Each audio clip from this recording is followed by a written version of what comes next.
Bustin' feels good. It is what they say, and definitely applies to the C-suite of Activision Blizzard, who are busting all over the place. It's becoming quite a mess, really. So, Activision Blizzard executive sends email to employees discouraging unionization. What did you think we were talking about? We're talking about union busting. Of course. Yeah. So, they're just trying to bust those unions. Yeah, I mean, obviously, you say you were What a surprise. Yeah. In the wake of everything, obviously the talk is going to get around to unionization at some point in time. And it did.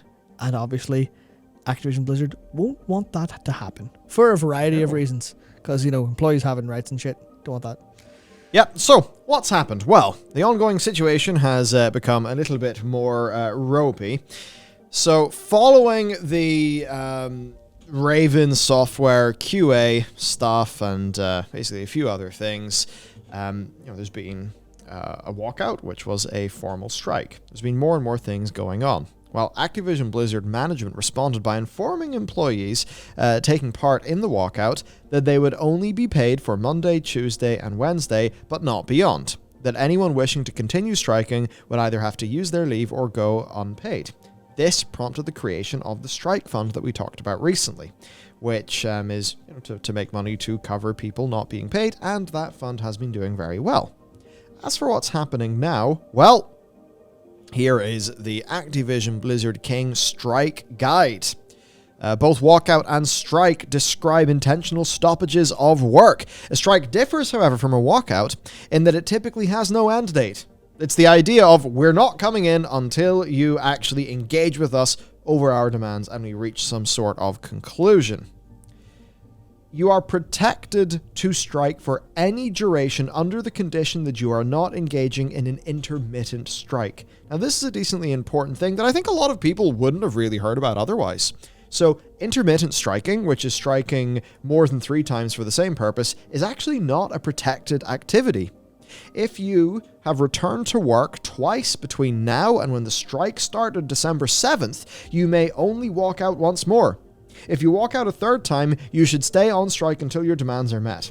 If you return to work a 3rd time, your personal strike is over. Very interesting. I wasn't actually aware of this. You should not use sick time for a walkout or strike. I mean, yeah, obviously.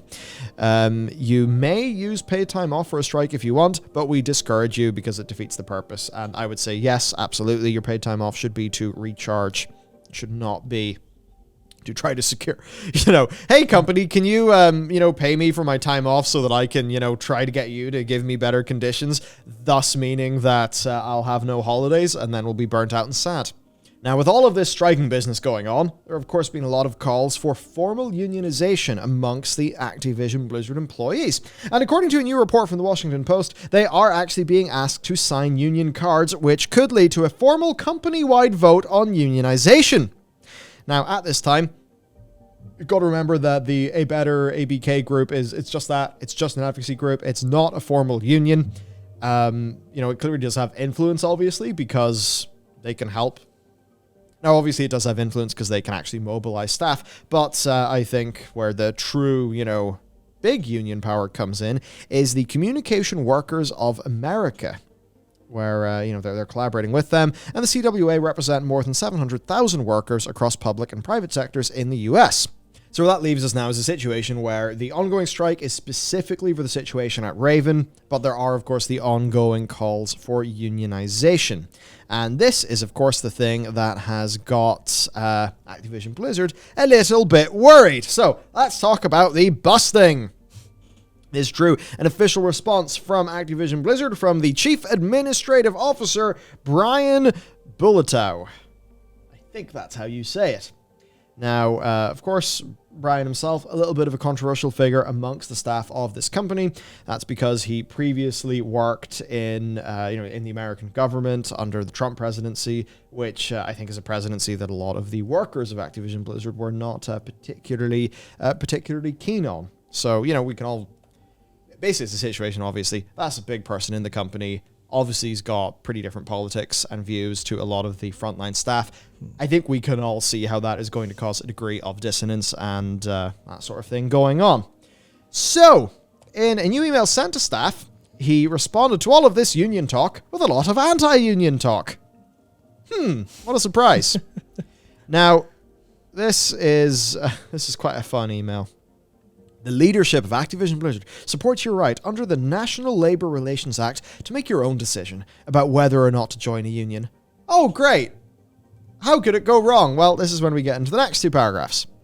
As you make this decision for your future, again, just imparting the seriousness and significance, we ask only that you take time to consider the consequences of your signature on the binding legal document presented to you by CWA. Once you sign that document, you will have signed over to CWA the exclusive right to represent you for the purposes of collective bargaining concerning all terms and conditions of employment. That means your ability to negotiate your own working conditions will be turned over to CWA just as the document says. And that's an interesting thing. I think in many cases that does lead to the collective bargaining that does equal far better work conditions for people. There are, of course, with unions, there are the pros, there are the cons. There are some unions that are better than others. When we talked about this in our live stream on Friday, there was lots of people saying, yeah, this happened to us. We joined the union. We had way better conditions. Everyone was happy. And then there's a few other people saying, yep, we all did this and we actually are paid less and have, worse benefits or something. But it all depends on the union, the situation. In this situation, I do have a feeling it would be a step in the right direction, considering how the treatment currently is. Yeah, and the level of distrust in people's own personal experiences is so high that the person who was in the stream chat who was claiming that the union came in and kind of bungled all the negotiations, they were being called an Activision plant, which goes to show how incensed people are. They're like, no, you're claiming a different experience. You must be the enemy, which goes to show just how people are incensed about it all. And I would also say then, this whole thing of your ability to negotiate your own working conditions. Yeah. Now, we would all love to think with a good employer who's treating you with respect, because obviously the long-term goals of the employer and the employee should be in alignment, or else it's going to be a dysfunctional relationship. But it's very evident from what a lot of employees are saying that there's not much of a reason to have faith in your own ability to negotiate your own conditions with the company, because the company's not treating people with that level of respect. So I think that's the core thing. And that's really why a union seems so very needed to so many of the staff at the company. Yeah, I mean, it's the idea that the union is the legal framework by which to actually fight the company back, as opposed to deal with them in a fair and balanced manner, where you go, hey, obviously you would love a world where it's all fair and reasonable, and, the employees go, hello, Activision Blizzard, whoever my immediate manager is. I would like to ask for a pay restructuring or a pay reconsideration for, most people around my, maybe just me, maybe everyone around the area, because I've been speaking to people nearby and they work for different companies. They're getting paid a lot more for the same work. We think you're underpaying us. Could you sort that out? That's not going to happen. That's never going to be a conversation had on Activision Blizzard grounds without a union going, listen, we're going to have our legally protected staff leave and not work until they get what we say. Yeah. It's the thing where you have to bring the law to bear when you've no other option. Yeah, and I think one of the things that's really important to bring up here is, this is another reflection of when big corporate structures fail gamers. Yeah. And I know that's maybe an odd direction to pull this into, but it's, the way that consistently we see games come out, I don't want to say half-assed, because all the employees, they're full-assing it all the time. They're trying their hardest. More than all the time. But exactly. But they're being screwed over by the company because the dates are just unrealistic. The way you see all those things where it's like, why did this big corporation do this thing that would so obviously fail? Well, all of that organizational dysfunction that we see in terms of a game that comes out like Anthem or Warcraft 3 Reforged, the thing to understand is that level of mismanaging the actual game project is also happening at a human resources level. And it's also happening to all of these staff, right? That's maybe something, if you can understand why those games, or why games just seemingly have so many troubles these days from the really big companies. Yeah. And then think, well, okay, what's it actually like working there? If they're a games company and they can barely get the video games coming out in a decent state bit right, how on earth are they going to be treating their staff well and, doing the whole running a company reasonably thing, how are they going to be doing that well? So, yeah. I mean, it's that thing. If all these people were happy and being taken care for, it would probably be better for the company's friggin' bottom line. I mean, I think that's the problem you run into, where there's obviously like corporate dysfunction, where they literally don't know how to manage things. There's a whole conversation. We had multiple conversations, probably books written, fucking textbooks to be written on what's went wrong with game management in the modern era, and game management is in game production management. You know, where you consider the production side, you consider the management side, you consider development side. There's probably lots to talk about on that front, and it's all just this version of that literally they're not been run correctly. The games might be good, the games might be bad. It's just it's a product of quality, and that's if the end product, if you think of it as a relatively simple equation of what goes in comes out, if the game that comes out at the other end isn't quality, there is something in this massive complicated chain that is blocking that quality, and in this case it is very clearly the corporate structure, the management. I think it's decently clear that there could be something to the idea that one of the things that is corrupting, like, say, just generally the whole sort of system with capitalism and stuff, that one of the things that corrupts it a lot, I mean, you'd say obviously corporatism and the lobbying that turns, capitalism into corporatism, and then it's no longer a fair game. But another thing is very short reporting periods. That's, we've talked about this at length. Imagine the whole system we have right now, where it's really oriented in the short term for short-term results versus oriented in the long term for long-term results. I think the long term would obviously be a more functional system. I think when you're hyper-prioritizing those very short-term things, I think that's when you get a lot of the weird, just screwy, bizarre shit going on. Which, ultimately is what's, I think, just creating so much systemic dysfunction just about everywhere. Now, to go back to the busting. If we fail to achieve the workplace goals we have set forth, if we fail to do the things we've committed to doing, then of course you still always have the right to engage with and vote for CWA. But we are confident that we will make the progress we've previously pledged to make and create a workplace that you can all be proud of. Here's the thing, Brian. Number one, you're new, so you don't have that much credibility here. Number two, you only did this when you were caught. Done. Case fucking closed. See, and Bobby knew this stuff was going on, so you don't have any form of excuse. Yeah. You've only given a shit about this. You've only, done all this bit that I've highlighted once you were caught. You never did it because it was a thing that you knew was going on that you thought was wrong. You're only trying to stop it once it's been inconvenient to you. That is why employees cannot trust you. That is why they probably should sign that union card. And I mean, to go even further, but we are confident. Yeah, you as the executive branch of Activision Blizzard, I bet you're also very confident in Warcraft 3 Reforged. I bet you're confident in, Shadowlands being great expansion because of your great developers. I'm sure you're confident you pay your workers enough. I'm sure that you're confident they all have pretty good, living circumstances and working circumstances. And, anyone can look over the fence and go, your confidence means absolutely nothing. It means nothing, literally. And in the context of this, it's clearly corporate bullshit. No one's buying that. There's no way to read this other than we're trying to bully you into not unionizing. Yeah, absolutely. So then, of course, did he really write this email? Because, of course, we had that earlier email attributed to Francis Townsend that was actually written by the Bobster himself. Oh, man. Who knows? He's bound to have learned. Maybe. So anyway, this union-busting statement brought to you by Tracer, the Innkeeper, your man from Call of Duty, Candy Crush Ghost, character, Candy Crush character, Spyro, who doesn't have a game. Bunch of busters, a lot of them. Yep. That's it. Yeah.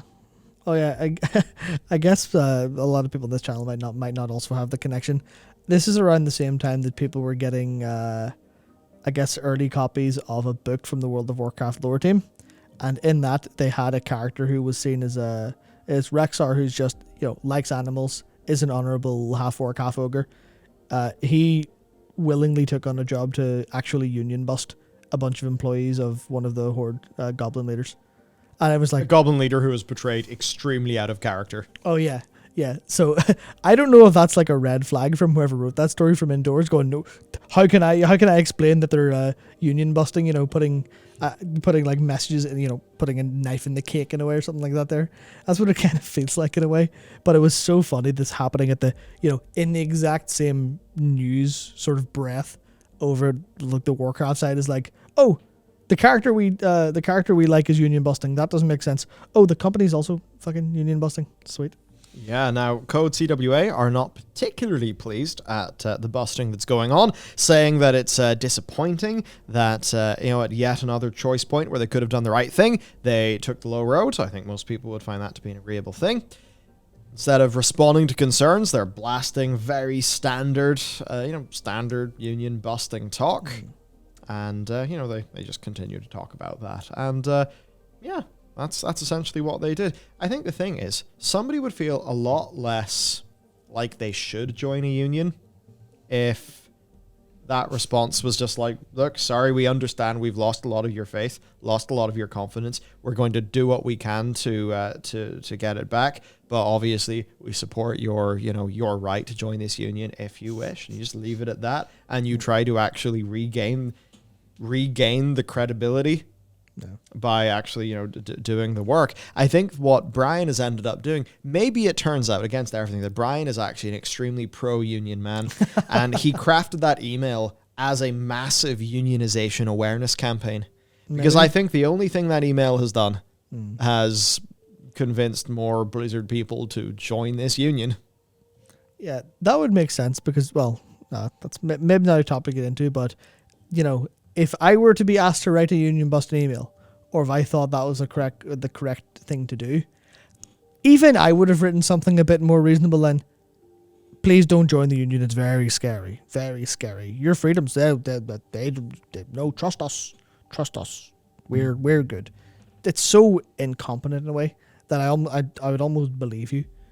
Yeah, and the other thing, we don't have in the doc here, but there was another thing where team leads are getting some, I think there's a Q&A going on, and then also some training.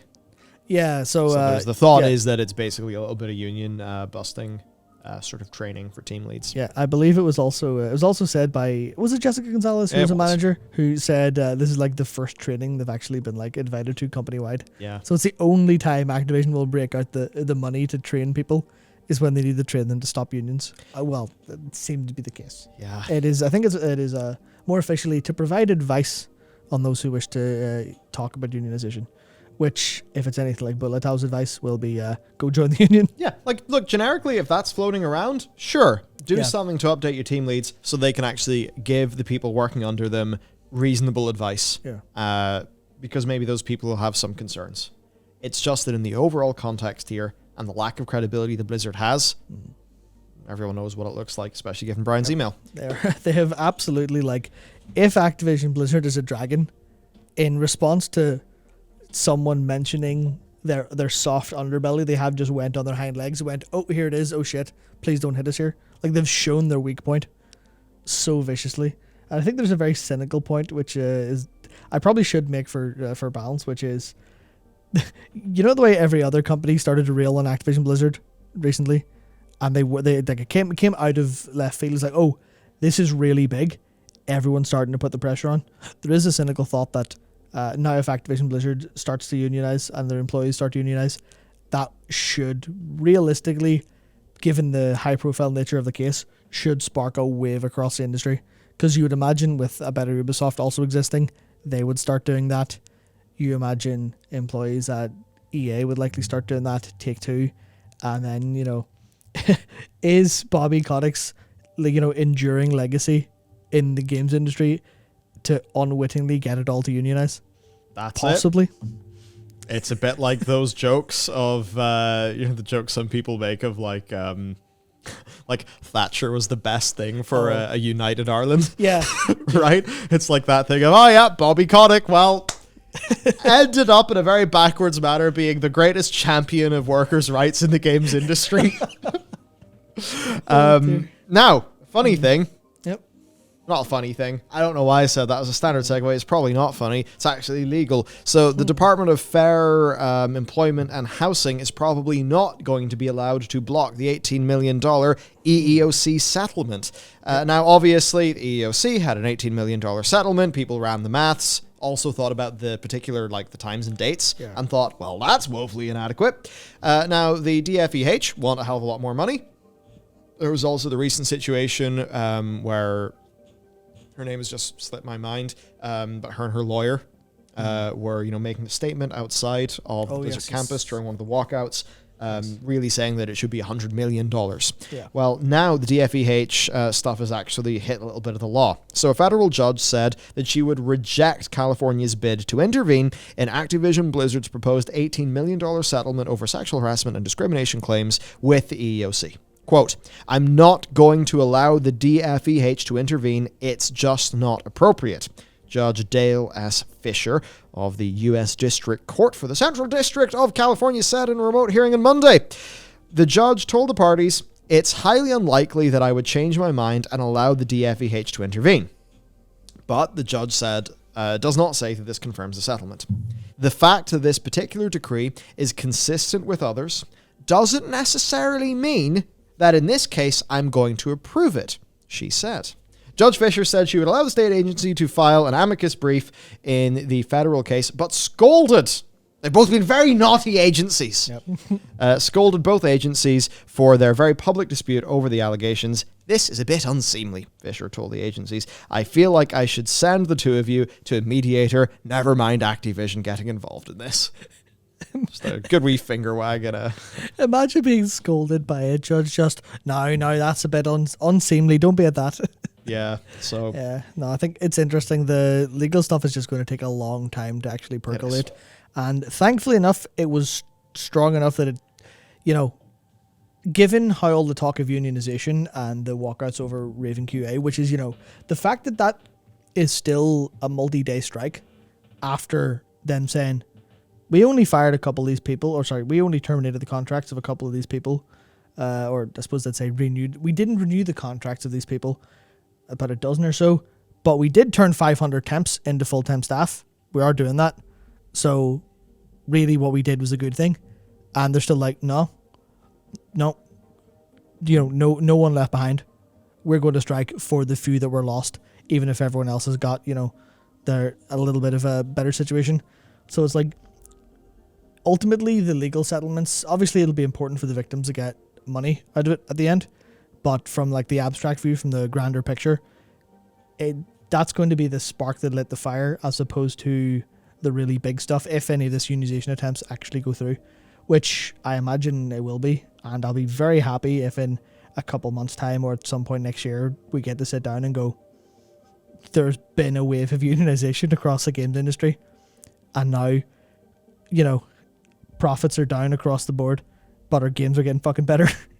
Which will probably make profits go up across the board just a bit later. Yeah, just 5 years down the line. Yeah. So that's the situation with Blizzard. I imagine this will be like a little bit of a pause in the story until, pending any strange surprises. Yeah, unless someone does anything mental over Christmas, really. Yeah, so look, that's it for today. Of course, there's other videos on the channel for you to check out. We're going to sign off, so hope you found this interesting, and we'll see you next time.